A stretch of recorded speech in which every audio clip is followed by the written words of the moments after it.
Hey, it's Mazzy, and welcome back to the channel.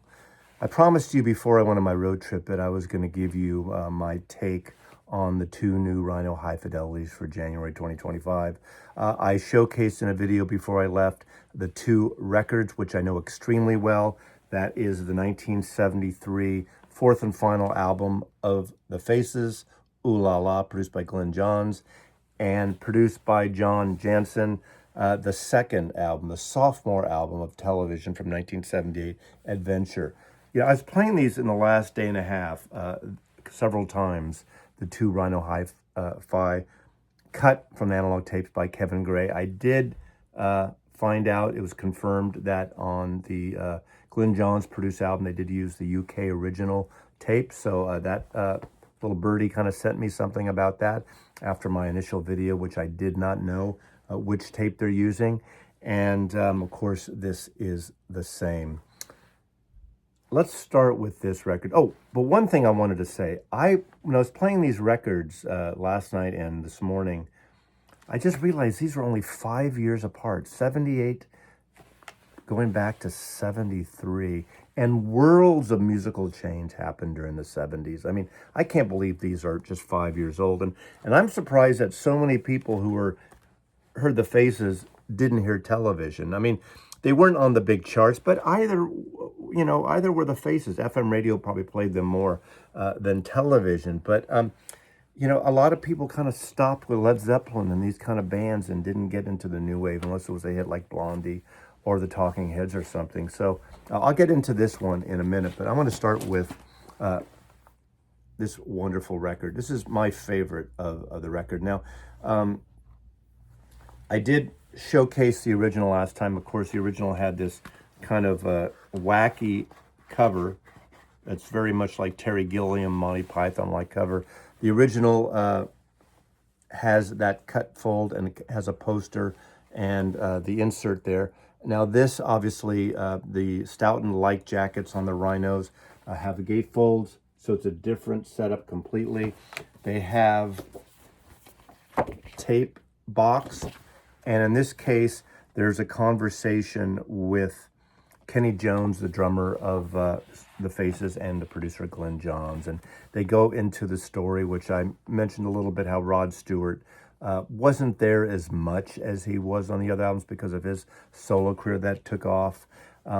But it's really interesting about the dynamics in recording this. Of course, after this, Lane would leave the group and they'd split up. So unfortunately, this is their final album. You can see the label there, that picture that's on the gatefold now, and a picture of the band here. But I love that they do these. It adds a little extra information, liner notes and backup.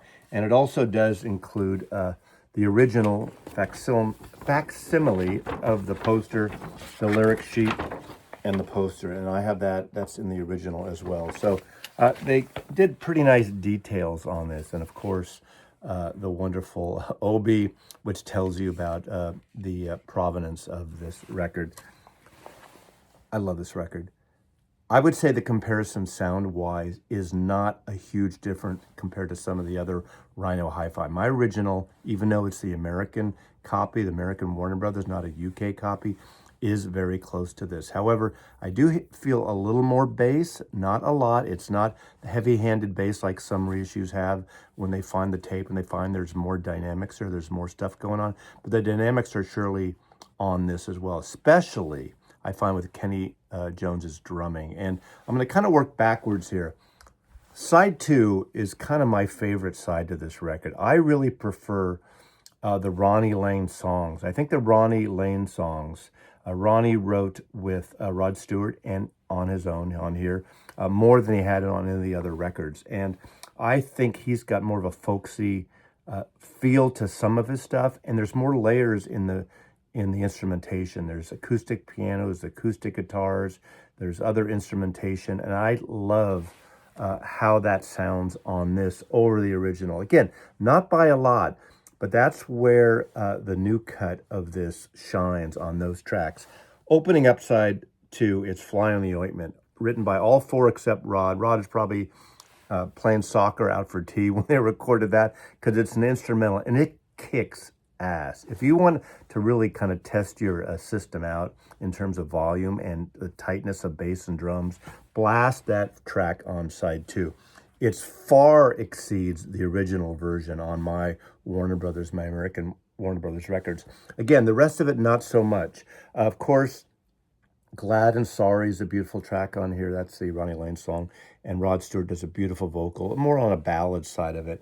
Of course, Ooh La La is, the key track, I think. I don't even think it was a single at the time, but it's a fantastic song, and it's the only song that Ronnie Wood ever sang lead on with the Faces. Apparently the other members tried it and they just couldn't get it right, even Rod Stewart on that.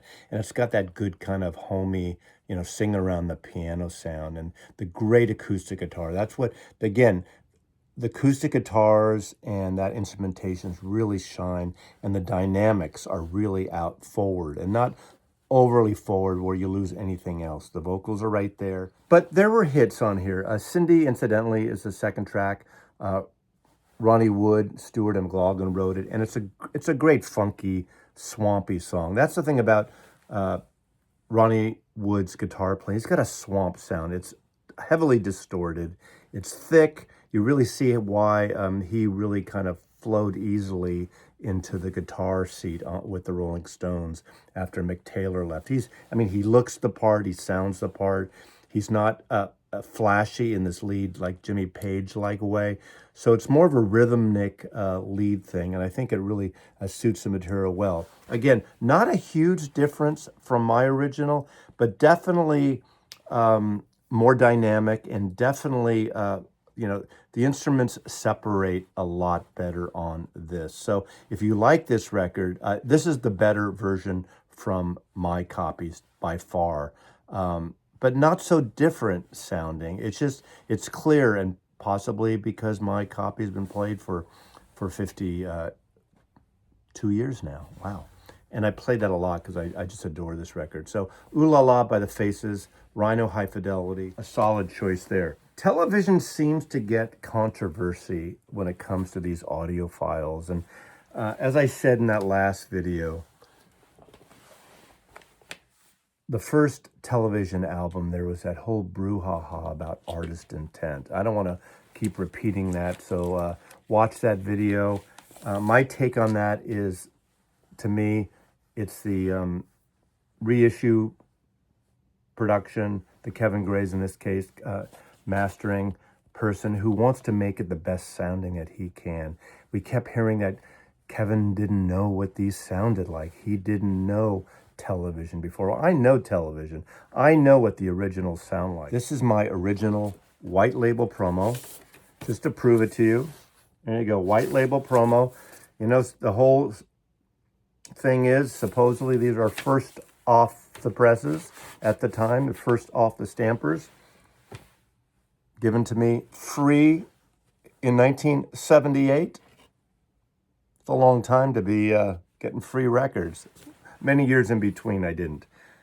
And of course, this one. Now, I played this again last night, and then after I played this one, and I remember playing this again, I was really surprised on the first track. I love the song Glory, but for whatever reason, this sounded really tinny to me, really, the highs were intense. Remember all that complaining some people had on the first one? Well, the first album, they liked that sound. They liked that sort of jagged sound of CBGBs in the studio, and they didn't like it tapered off. And when Kevin kind of took it down a notch or so, it just kind of smoothed a little bit. Well, I actually prefer that. I don't know if I'm one of the few, but I prefer that, and I like the original. I just think it made it a better listen for my taste. But then it goes into Days on here, and Days is, to me, the most commercial song. Reading the liner notes in here, the liner notes are written by John Jensen, the producer, and he talks about that was his choice for single, and no one else agreed with him, apparently. And listening to it again, this album, and listening to these back-to-back several times, Days should have been the single. The first two songs are kind of jingly-jangly, but Glory is the weakest sounding song. Now, when you go and listen to a band like Television, it's not about autophilia. It's not about that. It's about the music. About the music. But since we're going into this and we're looking at this from a perspective of a audiophile Rhino high fidelity, I was surprised even on the original copy, Gloria was shiny, hot, and not in a good way. But all of a sudden with Days, it opened up and it became the best, possibly the best sounding song on the album. When they sing Days, it's the only song here where you got this kind of melodic, harmonic vocals, several vocals, beautiful sound, very kind of, I don't want to say birds-like. They don't have the vocal capability of the Byrds or Crosby, Stills and Nash or any of those kind of harmonic bands. But there's a wonderful chorus, just Days, and it's really beautiful. But the sound of this on the original is great. Now, I will go back and forth. When I played this, so I really wanted to notice the track 1, Glory, on here, how thin it sounded and how tinny it sounded on the original. Well, it was a little better, but not much on that opening track. So that must be something in the tape there. He didn't really warm it up. At least I don't know what he did. It's not warmed up any better than this. It might be better because it's new pressing. It's probably a new cut. In that respect, it's better, but not by a lot. It's still the least well recorded, at least from my perspective, in my room with my ears. I didn't like the sound, although I loved the song. Again, the first 2 songs had a little bit of that jingle jangle sound. But when, again, the second song, Days, oh my God, this really filled my room up and had beautiful dynamics, and the layers were great. And those sweet harmonies on that chorus, just that one line, Days, is gorgeous on this album. But it's also nice on my original promo. I'd say, there is a little more fullness in this, but again, it's not a major change, but enough to warrant this version, I think, from my point of view. What I really like about this album, musically, like the first Television album, is the interplay of Richard Lloyd and Tom Verlaine's guitar playing. That's what's magic about this. There's some songs on here that are more moody pieces over the first album. You don't have the long, 8-9 minute tracks like you have, but you have a couple long. You have one instrumental. I think it's, The Dream's Dream, the final track, I believe. But you got some mood in here. You got some beautiful poetry in here. But again, the more interesting songs are the songs with that interweaving lead guitar battle, if you will. And apparently they weren't getting along by the end of this. And unfortunately, they split up until the 1990s. Ain't That Nothing is the one they call out in the liner notes that was the single. And I don't think that's even close to be a great single. But Foxhole, one of the best songs on the album. And again, the tightness of the bass and drums are really nice on this record. Again, I don't know if this is one of those albums that is essential for an audiophile record. And but I love this record, and it does beat out my original by a smidge. That's not a technical term, but that's my take on it. Now, in this case, gatefold here. In this case, we have the lyric sheet. Now, in the original copy, this was on the liner, so they made an extra slip in of that. We also have replica of the tape box, the obligatory tape box, and we have some photos, and we have a essay by John Jansen, the original producer, on this. And this was recorded at a better recording studio too. This was recorded at the record plant in the large. I think there was 4 studios at the record plant, and for the most part, this is recorded in the larger studio. And this was recorded in 1977, released in 1978. We have the Rhino custom labels. People are apparently having some issues. I would just say,